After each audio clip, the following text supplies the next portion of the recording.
Nós que somos ruins, não merecemos nada da parte de Deus, mas Ele é misericordioso para conosco. Hoje nós vamos dar continuidade à nossa série de Lamentações, esse livro que nos confronta, que nos choca, a qual nós lemos e vemos que Deus é um Deus de ira, que Deus ele é um Deus de correção. Aleluia. Convido os irmãos a abrir aí no livro de Lamentações. Hoje nós vamos ler no capítulo 3, do verso 1 ao 24. Glória a Deus.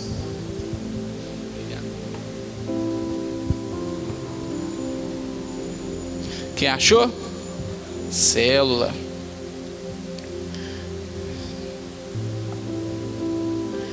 Diz assim a palavra do Senhor: Eu sou o homem que vi a aflição trazida pela vara da sua ira. Ele me impeliu e me fez andar na escuridão e não na luz. Sim, ele voltou sua mão contra mim, vez após vez, o tempo todo. Fez que a minha pele, a minha carne envelhecesse, quebrou os meus ossos. Ele me sitiou e me cercou da amargura e do pesar. Fez-me habitar na escuridão, como os que há muito tempo morreram.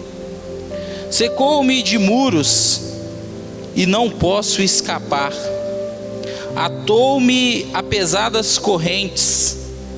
Mesmo quando chamo ou grito por socorro, ele rejeita a minha oração.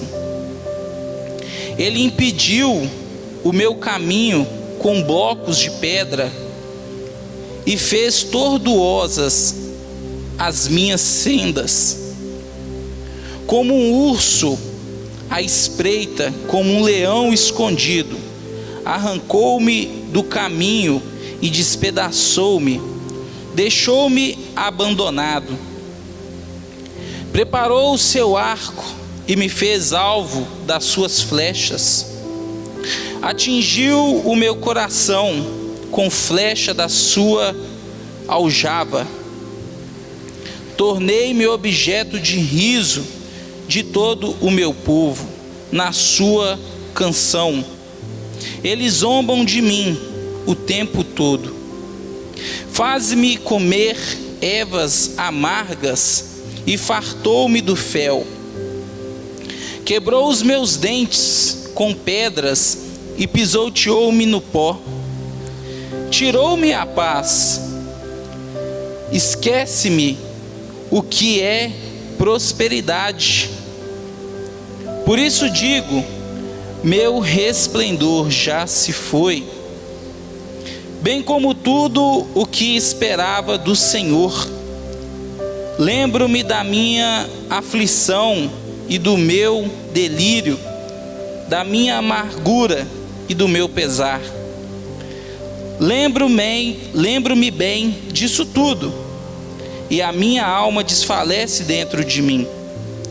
Todavia, lembro-me também do que pode me dar esperança.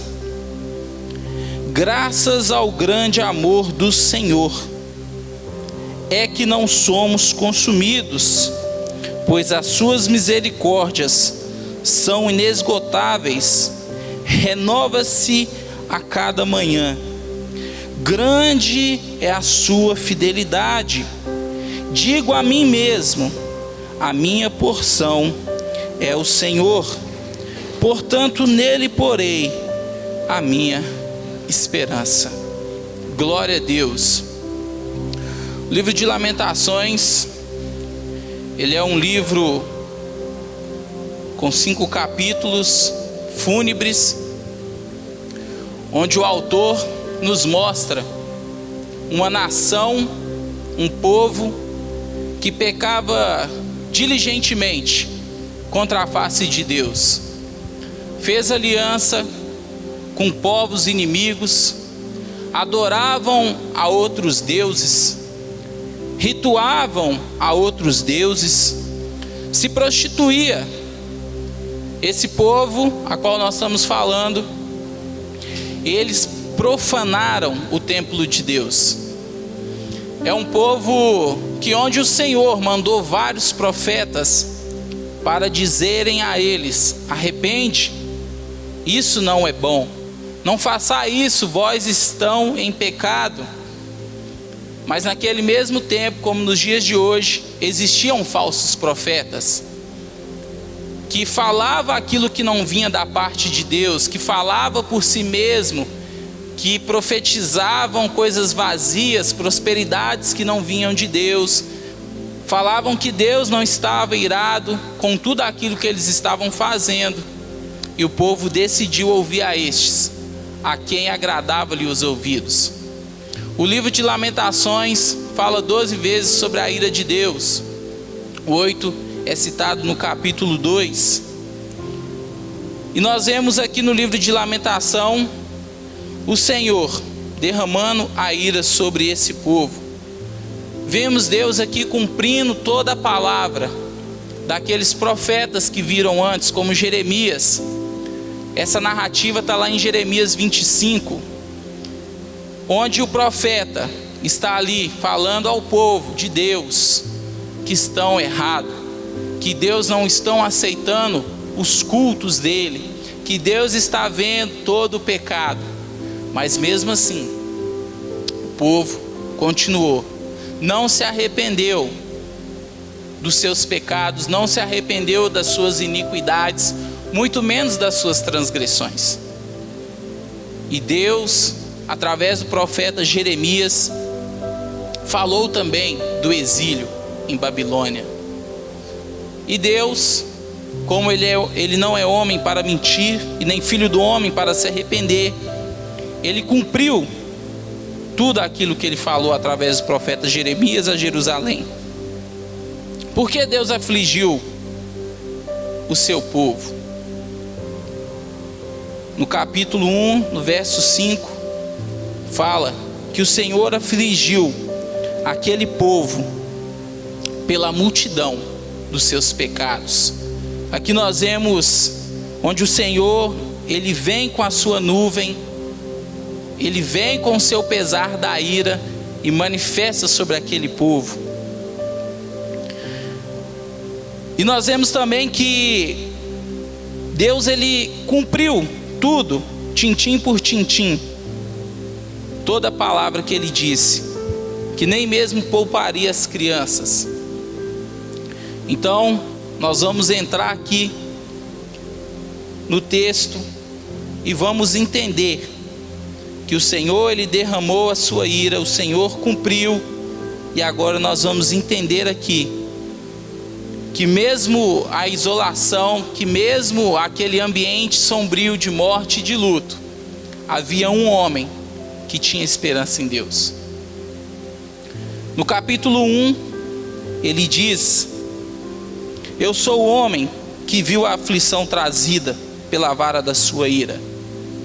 Aqui nós vemos que o autor, ele descreve a angústia e a aflição daquele povo, sendo punido pelas práticas dos seus pecados, sendo punido pela desobediência a Deus, sendo subjugado por Deus. Mas o autor, ele não só vê, mas ele vive, ele presencia, ele sente aquilo ali na pele, ele também participa daquela ira de Deus. No verso 2 e 3, ele diz assim: ele me impeliu e me fez andar na escuridão e não na luz. Sim, ele voltou sua mão contra mim, vez após vez, algumas versões está dias após dias, o tempo todo.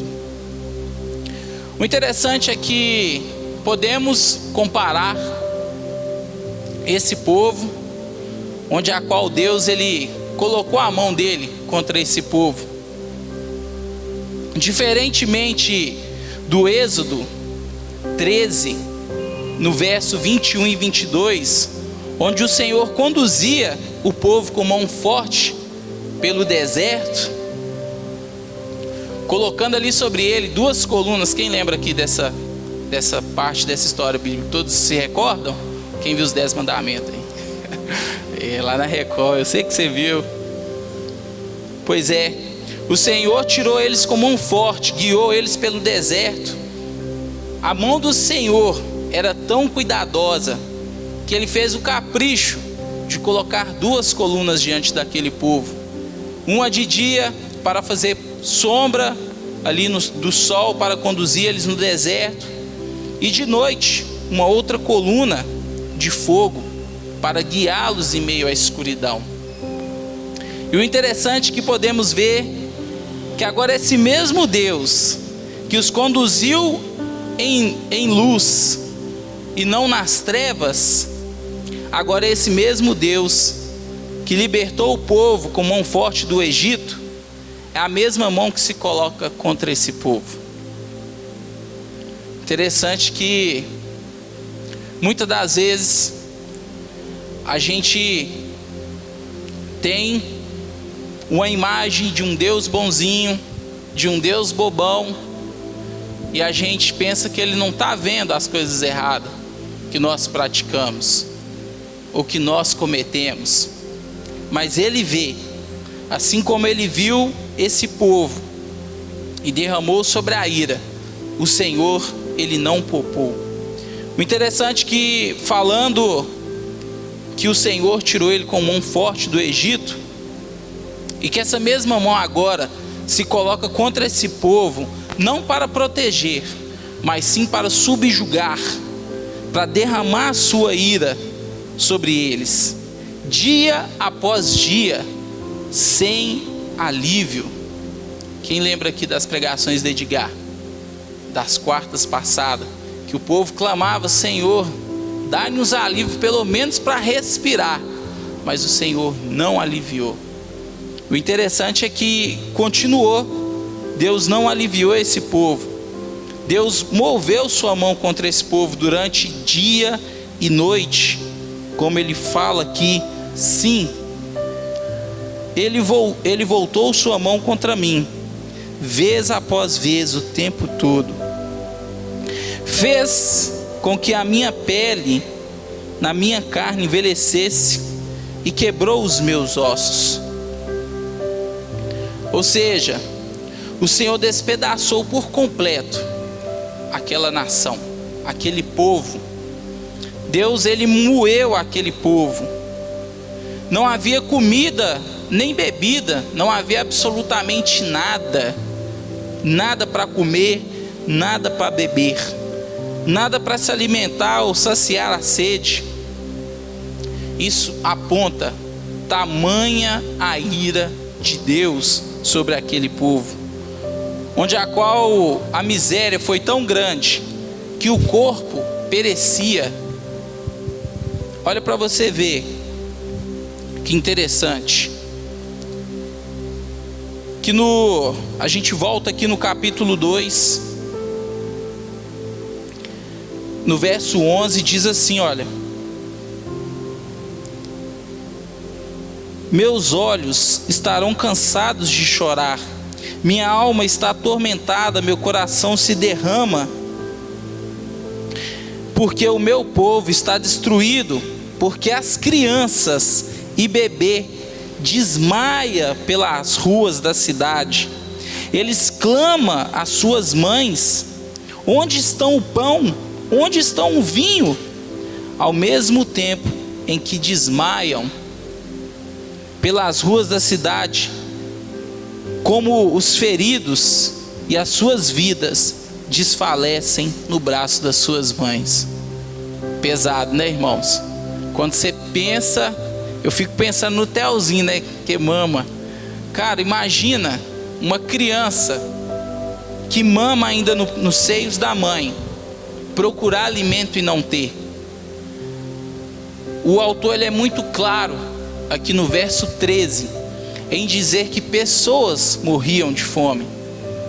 Como eu citei, que aqui a gente pode ver o tamanho a ira de Deus, que colocou aquele povo em miséria. Podemos ver que o Deus que sustentou aquele povo no deserto, provendo comida e bebida, é esse mesmo Deus agora, retém um recurso que o povo padecia em miséria. Irmãos, quando a gente estava montando esse sermão, e comecei a imaginar aquele cenário, onde você passa, ver crianças mortas, ver pessoas padecendo de fome, porque o Senhor mesmo tirou o recurso de todo aquele povo. Nós vemos a ira de Deus. Eu lembro que, não sei se foi na segunda ou na terceira, quarta, que o Edgar ministrou. Ele falou que na cidade era um rio de sangue. O Edgar citou que a altura viria até mais ou menos aqui assim, de sangue daquele povo. Cara, imagina que cenário de guerra. Imagina tamanha a ira que Deus estava contra esse povo. Continuando no verso 5.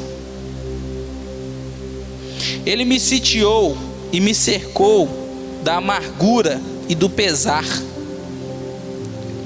Ou seja, essa cidade, ela era cercada por muros bem fortificados, muros bem estruturados, para que ninguém pudesse invadir ali e saquear o que era deles.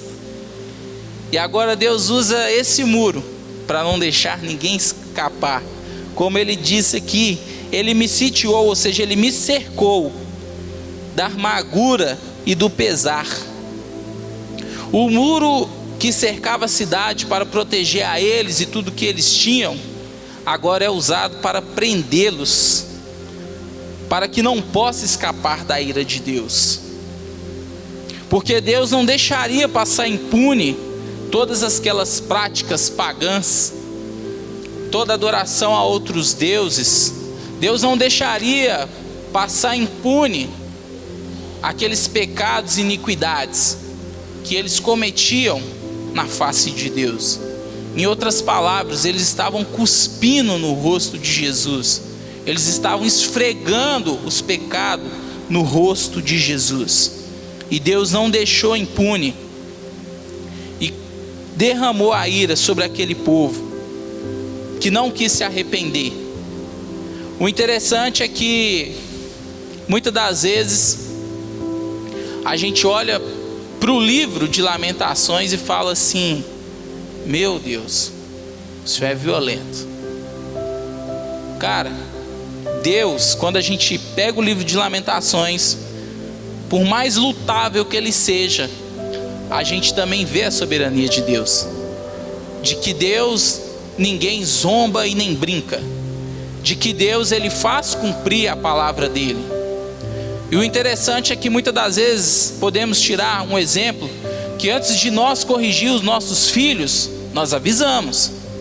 Fala assim: olha, eu vou deixar aqui, não é para mexer. Se você mexer, eu vou te corrigir, vou colocar você de castigo. Você vai sofrer a consequência da desobediência. Não foi diferente com esse povo. Deus mandou os profetas a eles para que se arrependesse, para que parasse com aquelas práticas de iniquidades, de adoração a outros deuses. Mas ele não ouviu os profetas enviados por Deus. Verso 6: fez-me habitar na escuridão, como os que há muitos morreram. Ou seja, aqui aponta para o capítulo 2, no verso 12 e 13, onde nós lemos ali que os filhos morriam, eles padeciam com fome. Não só os filhos, mas outras pessoas também. E ali tinha corpos espalhados pelas ruas das cidades, corpos empilhados, pessoas mortas. E aqui ele afirma isso mais à frente, que o Senhor o fez habitar na escuridão, com que os muitos morreram.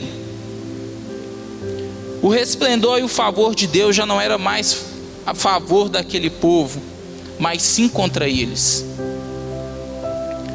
E o interessante é que quando a gente olha lá para trás, onde Jesus tirou aquele povo do Egito, derramou as pragas sobre o Egito, o Senhor realmente tirou com mãos fortes. Esse mesmo povo, depois disso tudo, peca contra Deus, cospe na cara dele, invalida tudo aquilo que ele fez para eles. Como é possível isso? Muitas das vezes nós não somos diferentes. Muitas das vezes Deus ele tem sido bom para nós. A gente experimenta maravilhas, vivemos maravilhas, somos impactados por aquilo que Ele faz em nosso favor. Mas quando vem uma coisinha, a gente quer se voltar contra Ele, a gente quer culpar a Ele. E esse povo, eles fizeram isso e experimentaram da ira do Senhor. Continuando no 7, cercou-me de muros e não posso escapar, atou-me a pesadas correntes. Não havia como escapar de Deus. Deus não iria diminuir a dor daquele povo, não iria diminuir o nível da ira que estava sendo derramada sobre aquele povo. Não haveria alívio, pelo contrário, iria aumentar. As pesadas correntes aqui significa bem presos. Quem já viu aqui filme ou desenho que antigamente eles prendiam o prisioneiro, pregava que uma bola de ferro, de chumbo, que eles iam arrastando? Pode imaginar que seria isso, uma corrente pesada, onde eles estavam presos e não poderia fugir. E que a ira de Deus estaria sim estabelecida sobre aquele lugar. Não teria como escapar dali. Você sabe por que não teria como escapar? Para que ele soubesse e reconhecesse que Deus é Deus. Continuando no verso 8, diz assim: mesmo quando chamo ou grito por socorro, ele rejeita a minha oração. Ou seja, Deus não ouvia a oração daquele povo, por mais dolorosa que fosse. Cara, é a mesma coisa de dentro desse texto mesmo, de você parar e pensar, uma mãe que amamentava ali o seu filho no capítulo 2, verso 12 e 13, clamando para Deus por misericórdia, e Deus não ouviu o clamor daquele povo. Meu irmão, quando a ira de Deus tiver que descer, vai descer. Deus não ouvia eles por causa da multidão dos seus pecados. Deus não iria intervir naquele momento. O povo poderia gritar, espernear, clamar, mas Deus não iria ouvir aquele povo por causa da multidão dos seus pecados. O interessante é que Isaías 59, no verso 2, ele diz assim: mas as vossas iniquidades fazem separação entre vós e vosso Deus, e os vossos pecados esconderam o seu rosto de vós, de modo que não vos ouçam. Meu irmão, eu não me espanto. A princípio, eu nunca tinha pegado o livro de Lamentações para ler a profundo. Primeira vez que eu vi, eu achei chocante, mas depois que eu tive que aprofundar, cara, nada mais justo. Por quê?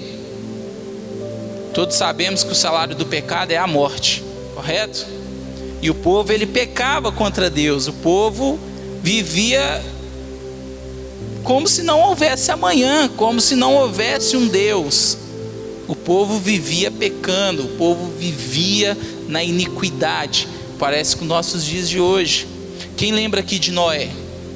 Quando Deus chamou Noé, cara, pensa num povo perverso naquela época.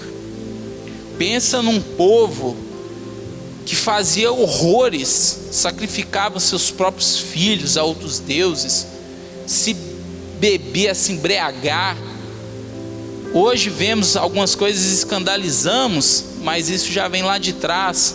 Eles profanavam, homem ficando com homem, mulher ficando com mulher, mãe sacrificando seu filho para outros deuses. E Deus levanta Noé e diz para Noé construir a arca. Noé ia à cidade, falava: gente, arrepende, Deus vai mandar água. E o povo nem aí, igual os nossos dias de hoje. Ô fulano, se arrepende, cara, Deus está voltando. Você bobo, Deus está voltando desde a época da minha bisavó. Eles não acreditam que o Senhor virá. Eles não acreditam que o Senhor, ele morreu como cordeiro e ressuscitou como leão.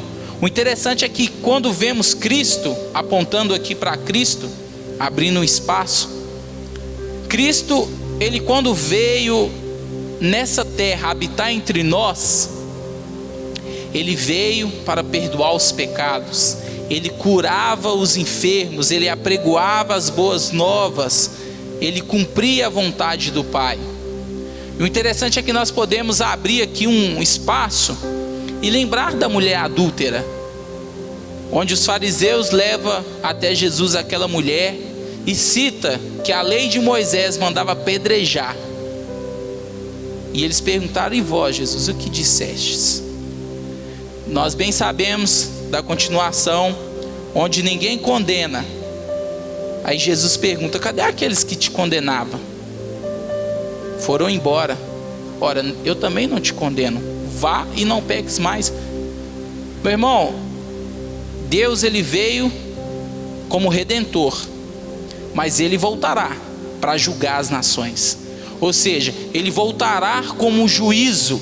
Ele já não vai ser aquele cordeiro que veio para remir o povo, porque ele já veio, já foi cumprido. Agora nós aguardamos ele como juízo para julgar as nações. Continuando, vocês estão aqui? Glória a Deus, amém. Continuando aqui no verso 9: ele impeliu o meu caminho com blocos de pedra e fez tortuoso as minhas sendas.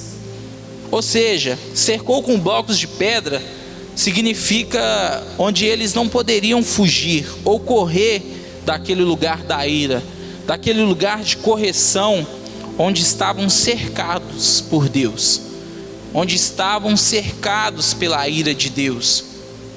Continuando no verso 10 e 11: como o urso à espreita, como o leão escondido, arrancou-me do caminho e despedaçou-me, deixando-me abandonado. Mostra o quão furioso foi aquele juízo sobre o povo. Mostra o quão grande furor que estava sobre eles. Um leão e um urso faminto é um estrago na sua presa. Quantos aqui já viu no YouTube, na Netflix, sobre os bichos selvagens lá, que o leão fica à espreita, escolhe, e quando ele foca ali naquele alvo, meu irmão, ele corre, pula na presa, mas faz um estrago. O urso é a mesma coisa. Ele usa aqui dois animais bem selvagens. Assim também o Senhor fez ao povo, porque os pecados a qual cometia diante da face de Deus era muito grave. Assim como o urso ou um leão que pega sua presa e traga, deixando só o pó e a carcaça no caminho, assim também o Senhor fez com aquele povo. Meu irmão, o trem foi violento. Foi muito violento. Cara, não tem como a gente imaginar. A gente vê um pitbull pegando um pinchezinho, o estrago que faz, cara. Imagina um leão, um urso pegando. Não sobra nada.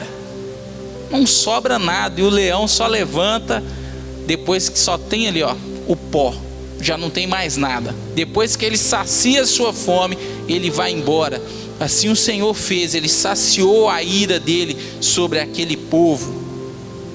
No verso 12 e 13, vamos continuando, diz assim: preparou o seu arco e me fez alvo das suas flechas. Atingiu o meu coração com flechas da sua aljava.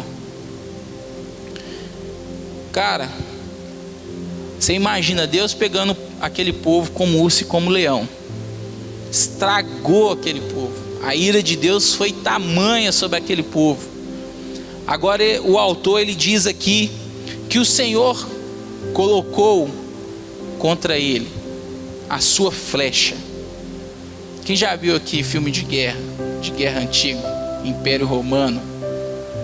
Cara, Deus pegou como um guerreiro, pega o seu arco, estica a sua flecha e mira no coração do seu povo e lança na ira sobre aquele povo.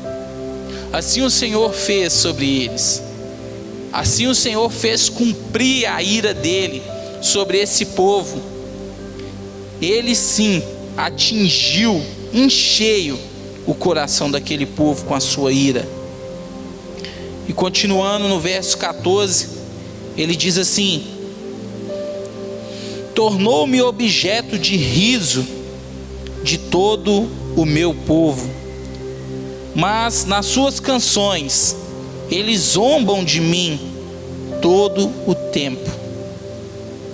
Aqui aponta que o autor, por mais que ele clamasse a Deus durante todo o dia e noite, isso não iria trazer alívio mais uma vez, nem esperança a eles, porque o Senhor estava pesando a mão sobre aquele povo. O Senhor estava derramando a ira sobre aquele povo. E o interessante é que esse autor, alguns dizem ser Jeremias, ele clamava a Deus. Ele se colocou ali, clamava a Deus por socorro, por misericórdia. E aquele povo ali passava e olhava ele ajoelhado lá, pedindo a Deus, e zombava dele, ria dele. Como se diz: cara, o que você está arrumando aí? Deus não vai apartar da gente isso não, deixa de ser bobo. E começava a zombar dele, começavam a cantar zombando dele, daquilo que ele estava fazendo. Porque o povo já não tinha mais esperança do alívio, do cessar da ira de Deus. Mas aquele homem que tinha esperança em Deus, que por mais irado que Deus estava, ele reconhecia quão misericordioso e gracioso Deus é. Esse profeta, esse mesmo profeta que a gente vê, porque que a gente fala que foi Jeremias que escreveu? Que as mesmas palavras que a gente lê lá em Jeremias 25 e 26, onde Jeremias está trazendo ali a profecia, o arrependei-vos aquele povo, onde Jeremias está apontando que Deus iria descer e derramar do furor da sua ira. Aqui a gente vê acontecendo, e a gente acredita que é Jeremias que narra essa história aqui em Lamentações, esse acontecido. E no verso 15 ele diz: faze-me comer ervas amargas e fartou-me do fel. Aqui demonstra que o autor ele sentiu o gosto amargo da ira de Deus, como um veneno, como um absinto. Sentiu uma angústia tão profunda na sua alma, um pesar de amargura, como de quem bebe um veneno e vai agonizando. Assim ele sentiu a ira de Deus. Por isso que ele diz: fez-me comer ervas amargas e fartou-me do fel. É a mesma coisa quando eu e você colocamos uma coisa azeda na nossa boca. Tem uma balinha que a minha esposa gosta, é baba de bruxa. Gente, pensa num trem ruim. É sinal que você morde, você sente eu particularmente eu fico angustiado com aquele gosto na minha boca. Mas depois no final tem um melzinho para disfarçar. Mas cara, é muito ruim. Agora você imagina um absinto. Você imagina um gosto amargoso na boca. Assim o Senhor fez a ele. Continuando no verso 16, ele diz assim: quebrou os meus dentes com pedras e pisoteou-me no pó. Aqui o autor, ele fala como que o Senhor o fez comer areia ou pequenas pedrinhas, que consequentemente quebrava os seus dentes. Mesma coisa quando você morde aquele ossinho de galinha lá que você está comendo sem querer, que dói. É tipo isso, mas era areia, era pedra, e ele sentiu essa dor. Aqui quando ele fala de cobrir o pó, é uma expressão figurativa da grande humilhação a qual se encontrava aquele povo. Não tinha mais comida, não tinha mais alegria, não havia mais nada a não ser luto, a não ser o pesar da ira de Deus. No verso 17 ele continua: tirou-me a paz, esqueci-me o que é prosperidade. Mostra que Deus afastou a paz da alma daquele povo.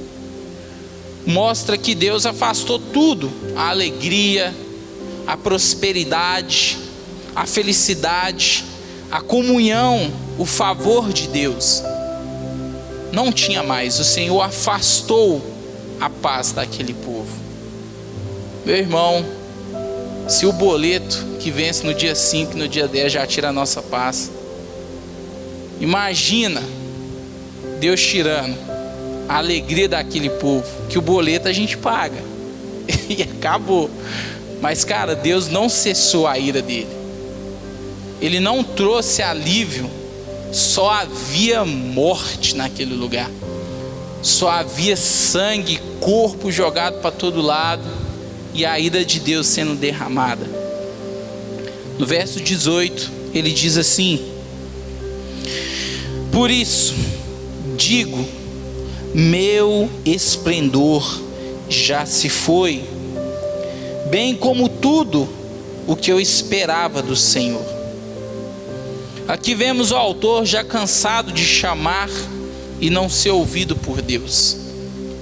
Já não havia mais força para suplicar naquele ambiente. Só havia morte, choro, fome, desolação. Não havia mais nada a não ser luto. A esperança havia morrido. Ou seja, por mais que ele clamasse, por mais que ele pedisse, o Senhor não ouviu. Meu irmão, sabe quando você foi aquele recém-convertido, que você orava até seu maxilar doer? Você fala assim: não, agora eu não aguento orar mais não, doeu demais. É o autor, cara. Ele clamou a Deus, clamou, pediu o tempo todo, dia e noite, noite e dia, como lá no início ele fala que o Senhor me afligiu dia e noite, vez após vez, todo o tempo. O Senhor fez, e enquanto ele fazia, ele também clamava a Deus.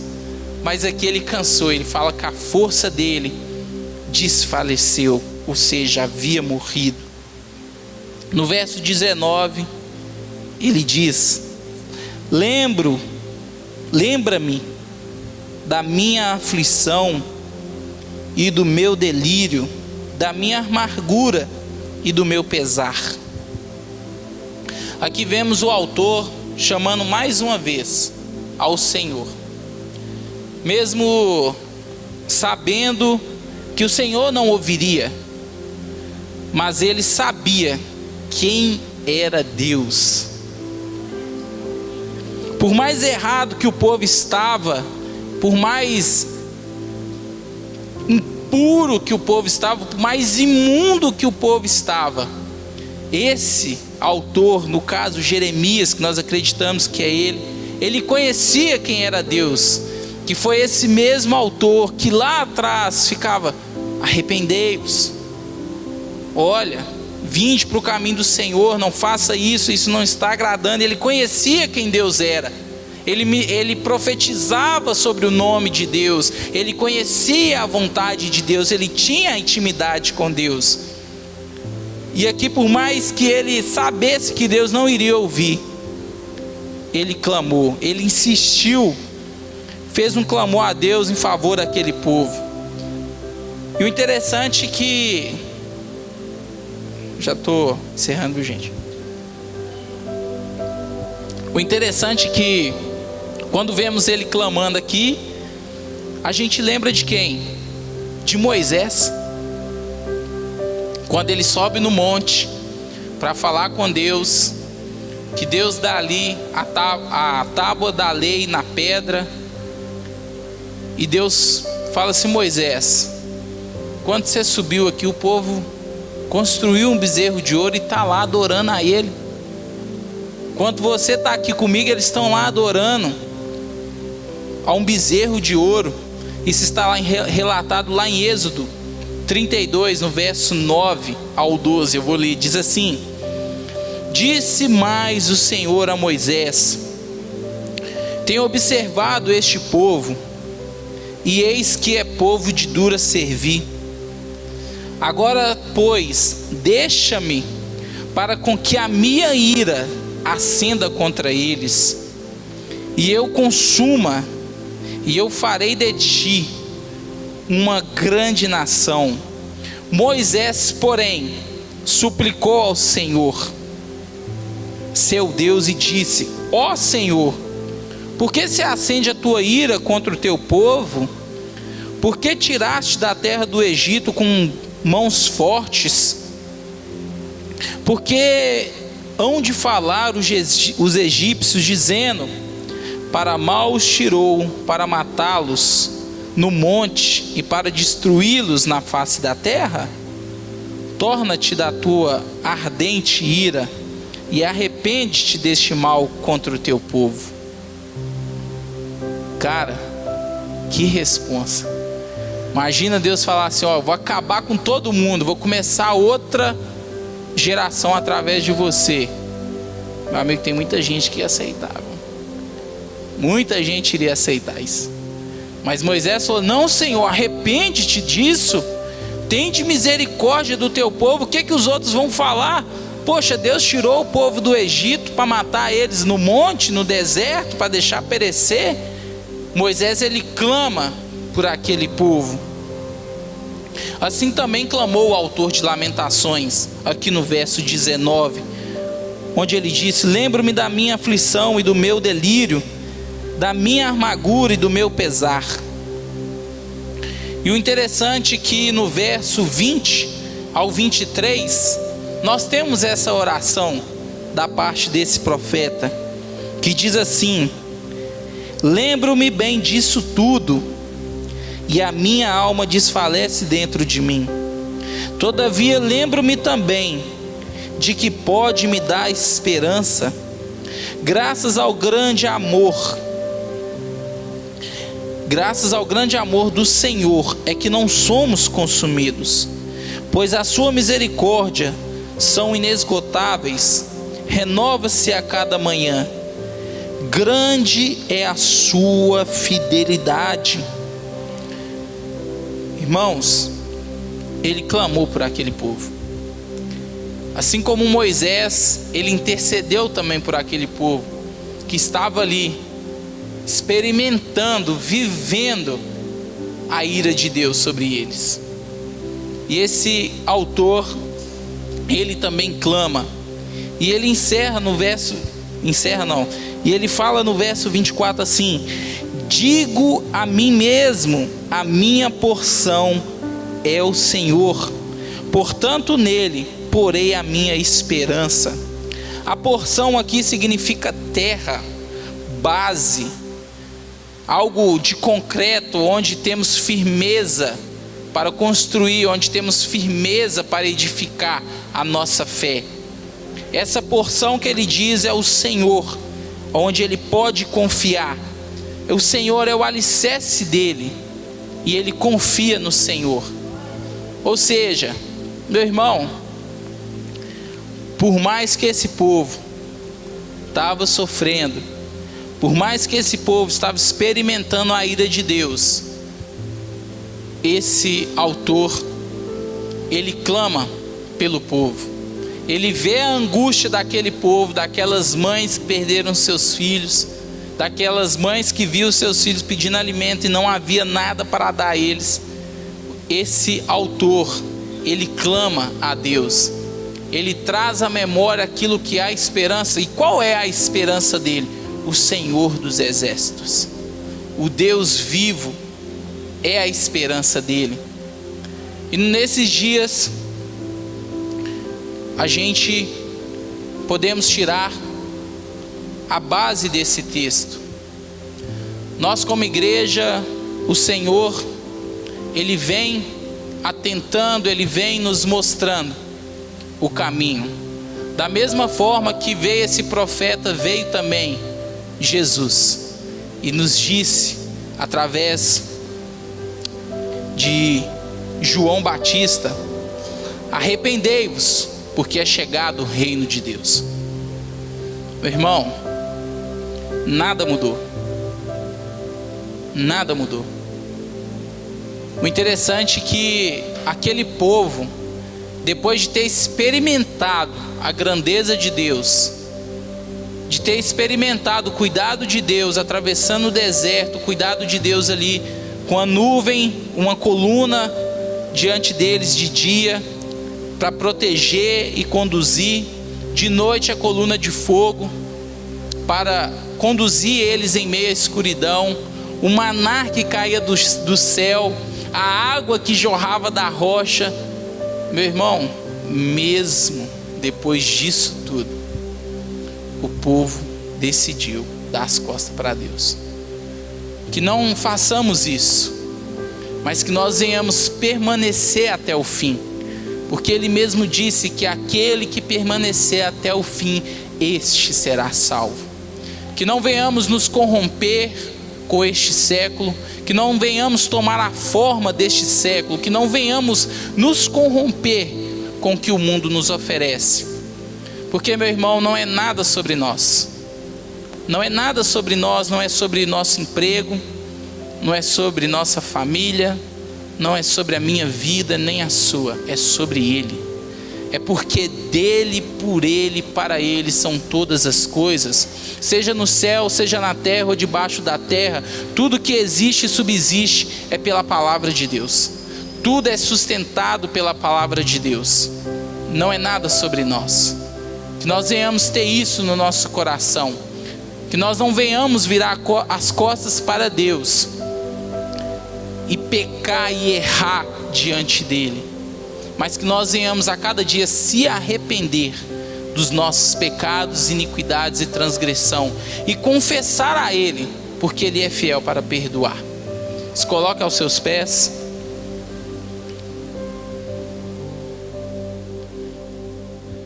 Feche os seus olhos. Senhor,